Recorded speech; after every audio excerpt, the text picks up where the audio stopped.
finalmente vamos chegar na última parte, né? Seção 2.3 tem esse teorema aqui que diz o seguinte.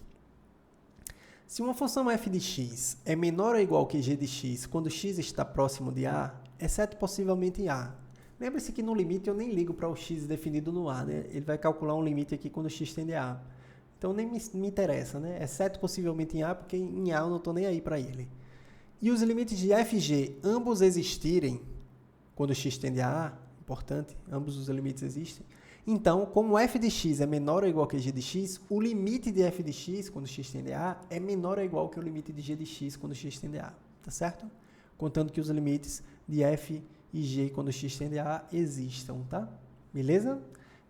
Esse resultado serve para chegar na demonstração desse outro resultado, que é um resultado muito forte, teorema do confronto, também chamado de teorema do sanduíche ou teorema do imprensamento, tá? Agora ele dá três funções, ó. Se f de x é menor ou igual que g de x, que por sua vez é menor ou igual que h de x, percebe que o g ela fica imprensada entre duas funções, a f e a h. Quando x está próximo de a, isso aqui vale, exceto possivelmente em a. Mais uma vez, eu não estou nem aí para o valor de a. Se o limite de f de x, quando x tende a a, for igual ao limite de h de x, quando x tende a a, e der um valor L, então o limite dessa extremidade dá L, o limite dessa outra extremidade também dá L, então o limite da que está no meio, ela fica imprensada e também vai para L, tá certo? É isso que esse resultado está dizendo, tá? O famosíssimo teorema do confronto. Graficamente é isso, ó. Nós temos uma função f, que é a menor de todas, ó. F é menor ou igual que g de x, que por sua vez é menor ou igual que h de x, nas proximidades de a, tá? Não precisa... Perceba que inclusive aqui ela passa, ó, nesse ponto, ó. A g fica até maior que h daqui para trás, mas eu estou interessado só bem próximo de a. Então nas proximidades de a eu posso restringir o gráfico aqui no intervalo, né? Em volta de a, de tal modo que aconteça isso. A f fique menor ou igual que a g, que fique menor ou igual que a h. Beleza? Então, nesse intervalinho aqui, que eu estou traçando aqui com a mãozinha, a f é menor ou igual que a g, que é menor ou igual que a h. Então, se isso acontecer e o limite da f e da h forem para L, percebe que o limite da f, quando x se aproxima de a, o limite da f vai para L, o limite da h também vai para L, então a g não tem saída, o limite também vai ter que ir para L. É isso que o teorema está dizendo. E como é que eu uso esse teorema? Olha esse exemplo 11 aqui, um exemplo interessante. Mostre que o limite de x ao quadrado vezes seno de 1 sobre x, quando x tende a zero, dá igual a zero, tá certo? Você poderia querer mostrar, que é uma multiplicação, né? Você poderia querer usar a propriedade do limite do produto é o produto dos limites, né? O limite do produto é o produto dos limites. Só que esse limite aqui, esse existe, tá? Quando x tende a zero. Mas esse aqui não existe. A gente já provou que esse limite aqui não existe. Comentamos que ele não existe, né? Esse limite aqui de 1 sobre x quando x tende a zero, ele não existe, tá certo? Então, eu não posso usar essa propriedade do limite do produto é o produto dos limites. Então, o que é que eu faço? Eu vou ter que tentar arrumar para dar o teorema do confronto aqui, tá certo? Observe que o seno de qualquer coisa é sempre maior ou igual que menos 1 e menor ou igual que 1. O seno é uma função, a gente pode olhar ele graficamente, tá? Imagine aí uma circunferência trigonométrica. Lembra que na circunferência trigonométrica o raio vale 1. E você imagina um ponto agora em cima dessa circunferência trigonométrica e você faz esse ponto girar. Vamos girar ele aqui no sentido anti-horário. O que é o seno? O seno é a projeção desse ponto no eixo y. Então, quando o seno está no zero aqui da circunferência trigonométrica, quando o ponto está no zero da circunferência trigonométrica, o seno tem altura zero. E à medida que eu vou girando ele no sentido anti-horário, o seno começa a crescer. O seno é a altura da projeção desse ponto no eixo y. A distância dessa projeção até a origem desse plano cartesiano, essa distância é o valor do seno.